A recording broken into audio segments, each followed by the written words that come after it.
এই সংসারে 3 ধরনের আবেগ অত্যন্ত গুরুত্বপূর্ণ, যা প্রত্যেক মানুষের জীবনে থাকে। প্রথমটা হলো আনন্দ, যা আমরা সবাই লাভ করতে চাই। দ্বিতীয় হলো ক্রোধ। এটা তখনই আসে যখন আমরা আমাদের উপর নিয়ন্ত্রণ হারাই বা কোনো পরিস্থিতি আমাদের প্রতিকূল হয়ে থাকে। তৃতীয় হলো দুঃখ। এই দুঃখ তখনই আসে যখন কোনো একটা পরিস্থিতি আমাদের মনের মতো হয় না, বা আমাদের প্রিয়জন আমাদের বুঝতে পারেন না। আমরা অমূল্য কিছু হারিয়ে ফেলি, তখন এই দুঃখ আমাদের হৃদয়ে আশ্রয় নেয়। এই 3 আবেগ হলো এমন যে আমাদের জীবনে আসতে এবং যেতে থাকবে। কিন্তু এই 3টি আবেগের বিষয়ে কোন কথাটা মনে রাখতে হবে সেটা শুনুন। যখনই আপনি আনন্দে থাকবেন, প্রতিশ্রুতি দেবেন না, কারণ যখন মানুষ আনন্দে থাকেন তখন তিনি নিজের বিবেক বোধ হারিয়ে ফেলেন।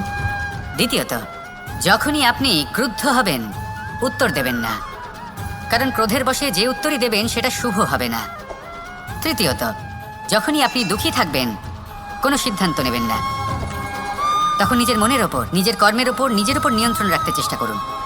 যদি এই 3টি আবেগের ক্ষেত্রে এই জিনিসগুলো মনে রাখেন, তাহলে জীবনে কখনো আক্ষেপ করবেন না। আসুন আমার সাথে ভালোবেসে বলুন, রাধা রাধা।